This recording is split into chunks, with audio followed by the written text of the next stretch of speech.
guys, samahan nyo naman ako ngayon magluto ng macaroni. Meron tayo ditong giniling from Fresh Option, yes. Bali, spaghetti style nga to, kaso yung pasta na gagamitin ko is yung pang macaroni talaga. Pinaprepare ko nga lang pala dito yung mga gagamitin ko para naman hindi ako mahirapan na talagang kuha na lang ng kuha, ganun. At this point, maghihiwa na tayo ng bawang, yes. Bali, pinichit-pichit ko lang siya ng ganyan, tapos babalatan na natin siya. Pagkatapos ko naman balatan, ayan, at hiniwa-hiwa ko na ng paganyan. Maliliit lang siya, sakto lang, ganun. After naman ng bawang, syempre ate, hindi mawawala itong sibuyas. Pinakawalan ko na nga din yung isang layer niya. Pagkatapos ko naman mabalatan yan, ito at hiniwa-hiwa ko na din na maliliit. Syempre, mas sasarap to kung meron tayong Eden cheese. Mas maraming cheese talaga, mas masarap at mas ma-creamy talaga. Hiwain ko pa nga to ng paganyan, tapos yung pa-cubes lang siya. Pang merienda nga tong gagawin ko, kaya naman napakadami din talaga. Madami rin kasi kami dito sa bahay, guys, kaya ganyan talaga kami kung magluto. Pagkatapos ko naman mahiwa tong cheese, ayan, nilagay ko na siya sa plato para nakaseparate na siya. Meron nga din pala kami ditong hotdog, kaya ayan, sinama ko na. 3 piraso nga lang pala to, guys, kasi 1 kilong spaghetti pasta lang naman yung gagawin ko. Nagpakulo na nga din ako dito ng tubig, guys, para naman mapakuluan ko muna, mapalabod ko yung pasta. Bali, nilagyan ko nga siya ng mantika, tapos asin para naman hindi siya magdikit-dikit, at para yung asin naman para sa pampalasa na rin ng pasta. And syempre, kailangan consistent tayo dito sa paghahalo para naman talagang sure tayo na hindi siya magdidikit-dikit. Ang inaantay ko yan, ito, at tiniwa ko na tong hotdog na gagamitin ko. Bali, maliliit na hiwa lang din naman, yung mga ganto-ganto lang siya, ate. Pagkatapos ko naman yan hiwain, ito at nilagay ko na sa plato. Tapos ito namang giniling, nilagay ko na sa mangkok para naman igigisa ko na lang siya mamaya. Kumukulo-kulo na nga tong tubig na to, kaya naman ayan, hinalo-halo ko ulit yung ating pasta para namang hindi siya magdikit-dikit. Tapos ko na nga lahat ng hihiwain ko at nai-ready ko na lahat ng ingredients na gagamitin ko. Kaya naman, tara, magluto tayo.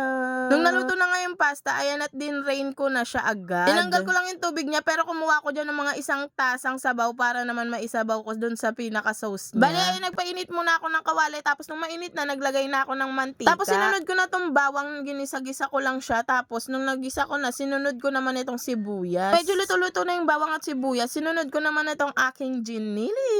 Ali, kailangan natin ito igisa at maluto na maigi para naman iwas panis din. Pagkatapos nga yan, pinrito ko naman na tong hotdog. Konting prito-prito lang naman. Nasa inyo naman yan kung gusto nyo pang iprito yung hotdog. Pero ito yung way ko ng pagluluto at talaga namang masarap siya. Naglagay nga din ako dyan ng konting toyo para lang makulayan itong giniling natin. At syempre, ate, ano pa, halo-halo, ganyan. Haluin mo. Sige, haluin mo. Pagkatapos nyan, sinaling ko na tong sauce ng ating pasta. Yes! Hinalo-halo ko lang siya ng bagya para naman hindi siya masunog, at hininaan ko na din pala yung apoy dito. Ayan nga yung pinagpakuluan ng pasta na sinasabi ko sa inyo na nagtabay ako ng 1 tasa. Talaga namang napakasarap niya. After naman na, naglagay ako na itong banana ketchup para naman mas kumulay siya, mas mapula-pula talaga siya. Kunting papalasa lang naman yung mga nilalagay ko dito, hindi over. Bali, ayan, 2 Knorr beef cubes naman yung nilagay ko dyan. Pagkatapos naman yan, naglagay naman ako na itong pamintang pino. Pino na yung nilagay ko, ate, para wala lang kami makagat na pamintang buo-buo. After na, naglagay na ako na itong cheese na aking ginayat-gayat. Yes! Hinalo-halo ko lang, tapos nilagay ko na din tong pasta na macaroni. Ate, Diyos ko, sobrang sarap na itong ipang merienda, ipang almusal, ipang gabayan. Lahat talaga napakasarap na ito. Kaya naman magluto na din kayo neto. Yun lang naman. Salamat sa panonood.